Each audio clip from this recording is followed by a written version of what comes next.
Your child talks back, and you respond with a sharp, correcting tone toward them. In that exact moment, developmental research shows you modeled the very disrespect you wanted to stop.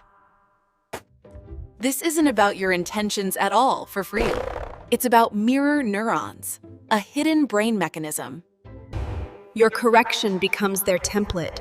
Your reaction teaches, louder than your words ever could.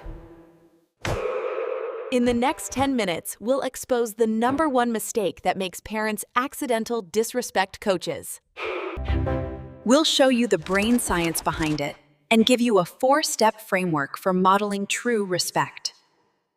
This framework transforms behavior not through control, but through genuine human connection between parent and child.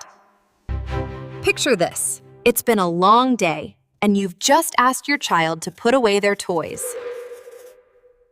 It's a simple request, but instead of doing it, your child huffs and mutters under their breath.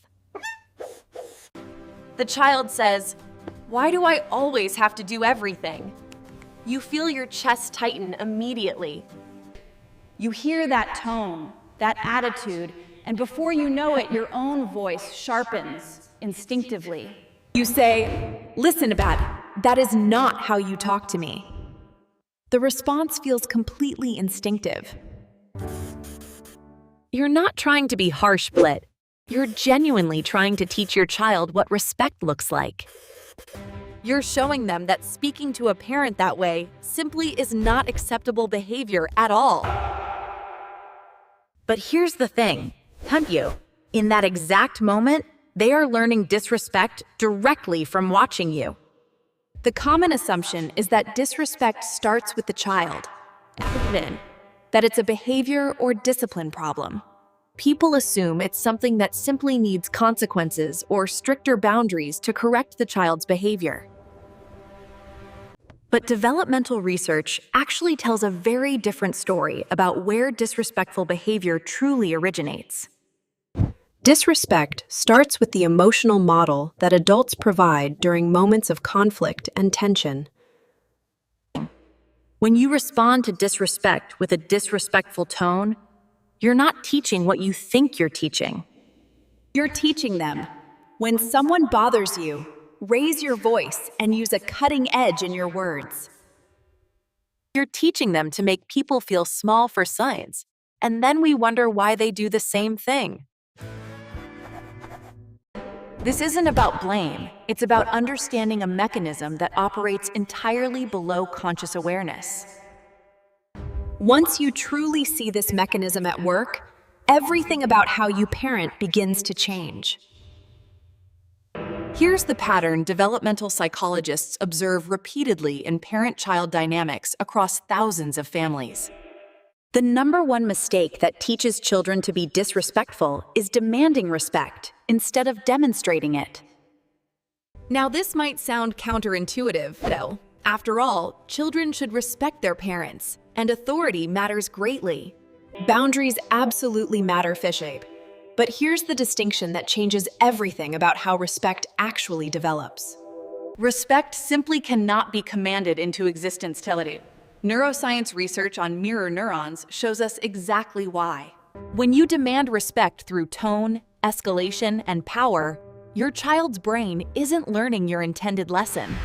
Instead, they're learning power dynamics, that whoever has more control gets to act disrespectfully toward others. They're learning that respect means fear, not genuine regard for another person's worth and dignity. Here's the critical part, the view. Their brains are wired to mirror what they see, not what they hear. If you stay calm while setting limits, your child internalizes calm assertiveness as their natural default response. If you raise your voice when frustrated, your child learns that volume equals power in all situations. If you use sarcasm to express disappointment, your child adopts sarcasm as their primary conflict language. The pattern is automatic, Sev. The mechanism is invisible, operating in every interaction and shaping every response. Here's what's actually happening in your child's brain during these difficult, charged, emotional exchanges between you. Mirror neurons are specialized brain cells that evolved to help humans learn social behavior from observing others. Mirror neurons activate when your child observes your emotional state. They don't just register what you say. They absorb how you say it, your tone, your facial tension, and your entire body language. Developmental research shows this emotional patterning becomes your child's template for handling all future conflict. Your emotional regulation becomes their emotional regulation permissive, or the lack of it carries forward too. Even when you're teaching a legitimate lesson about manners, your disrespectful delivery is what gets encoded by the brain. From a child's perspective, the logic is simple. If you get to be sharp-toned when upset, why can't they? If you dismiss their frustration while demanding and they respect yours, the lesson becomes about power, not principle. Power, not principle care, determine who gets respect. That is the unintended lesson children are absorbing. This isn't happening because you're failing as a parent. It's happening because you care deeply about raising good humans. The challenge is that emotional modeling operates completely below conscious awareness. Most parents never see it happening. Once you understand this mechanism deeply, you gain the ability to redirect it in a positive direction. Let me show you exactly what this harmful pattern looks like in real action between parents and children. Research teams studying parent-child interactions have documented thousands of exchanges just like this one. Here is a composite example representing what developmental psychologists observe happening repeatedly across many families. It's morning toward 7:45 a.m. A parent asks their 10-year-old to please get ready for school right now. The child responds, "I am getting ready." The parent counters, "No, you're not, Le. You're still in your pajamas." The child snaps back, "God, why are you always on my case?" The conflict is now fully escalating. The parent fires back, "How many times do I have to tell you?" Whoa, with that sharp, exasperated edge. That tone communicates, "I am completely done with you." It lands hard on a child's developing mind. When parents in these studies review recordings of their own interactions, a powerful and painful pattern emerges. The child's sarcasm, exasperation, and dismissive tone turn out to be an echo of the parent's own patterns. Not word for word, but pattern for pattern, the child mirrors back exactly what the parent modeled before. This is where the breakthrough happens. Once parents shift from controlling behavior to modeling respect, everything changes. When the emotional model changes, the child's template changes value, and the tone softens because the source softened. Not immediately and not perfectly, Laura, but steadily, the family dynamic begins to shift in a better direction. So how do you actually model respect, Feftalaine? Especially when your child is testing every single boundary you have. Here is the framework that research on emotional regulation and secure attachment supports Toyet, step by step. Step 1. Pause before you react. Take one single deep breath before you say a single word. This single pause interrupts the automatic reaction and gives your reasoning brain time to catch up fully. Neuroscience research shows it takes about 6 seconds for your prefrontal cortex to catch up with your amygdala. That one breath buys those crucial 6 seconds drill, choosing your response instead of defaulting to pure reaction. You do not have to respond instantly, and you can take 2 seconds to choose your words and response. Step 2. Name the emotion, not the behavior. This is the second key step that changes everything. Instead of, "Stop being rude," try, "I can see you're frustrated, but that tone is not okay." Or try, "You sound angry right now, Coverin. I want to hear you, but please use different words with me." Here's why this matters. When you acknowledge feelings while setting boundaries around expression, you're teaching emotional literacy. Feelings are valid. Actions have limits. This is the foundation of emotional intelligence in children. Research shows that naming emotions while setting limits significantly reduces conflict escalation in parent-child interactions. Step 3, though, show the respect you want to see. Use a steady voice and maintain calm eye contact. Stay calm but firm, said. This doesn't mean being soft. It means being strong without being harsh or cruel. You can still say no. You can still hold a boundary. You can still follow through with real consequences. But you do it with both your dignity and your child's dignity remaining fully intact throughout the interaction. Developmental studies show that children model authority style, not just authority itself, in how they treat others.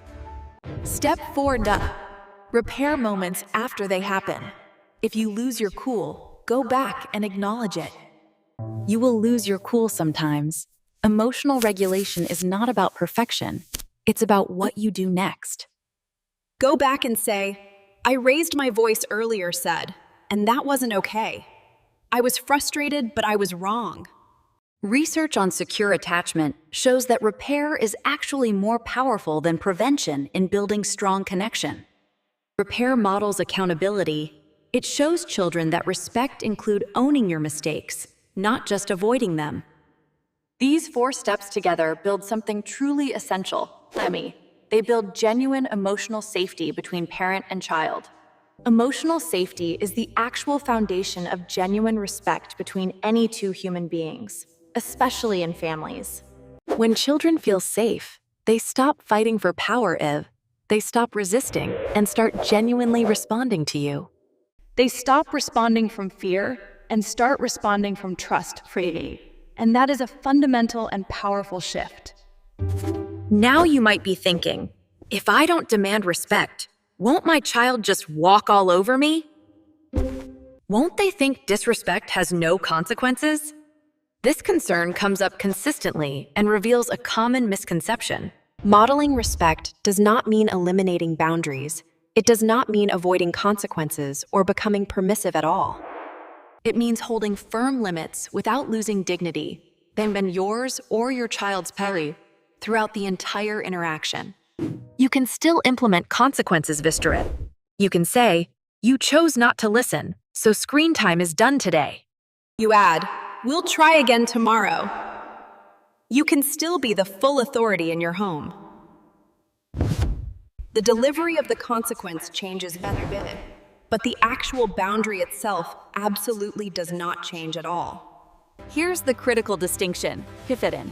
When children feel respected during correction, they stop fighting for power entirely. They stop needing to prove themselves through resistance when they feel genuinely seen and respected during difficult moments. Studies on parenting styles show authoritative approaches, high warmth, high structure Bible, produce significantly better long-term outcomes. These are significantly better outcomes than authoritarian approaches, high control, low warmth Pope, which rely purely on fear. Respect built on fear evaporates the moment you're not watching without. It's compliance, not genuine internalized respect. Respect built on genuine connection becomes internalized. It becomes their moral compass, not just temporary compliance. That kind of respect is what lasts well beyond childhood, children. It becomes part of who your child truly is. Let's bring this full circle slowly. The number 1 mistake is demanding respect instead of demonstrating it yourself. When you model patience, emotional regulation, and calm authority, especially during conflict, they learn that respect isn't power-based, it's principle-based. That lesson will carry them through their entire lives. If you're recognizing yourself in these patterns right now, Sabie, that is not failure. That is genuine self-awareness. Every single parent has snapped, raised their voice, and responded in ways they later deeply regretted afterward. The question isn't whether you've done it. The real question is, what will you consciously do next? Your child does not need your perfection, crier. They need your consistency. That is what actually builds trust. The powerful thing about emotional modeling is that it works at any age, whether your child is 3 or 13. Your very next interaction is an opportunity to model something genuinely different and better than before. Now here's what often happens when you start staying calm club. Your child might actually melt down more at first. They're testing whether this new pattern is actually real and whether it will hold consistently over time. And when that tantrum hits, none, screaming over the wrong cup or a broken toy Bubex, there is a method that works. It's a Korean method that works in about 6 seconds. Not by fixing the problem, but by doing something completely counterintuitive. This method has been broken down in a separate video, and watch it next, because your next meltdown is probably today.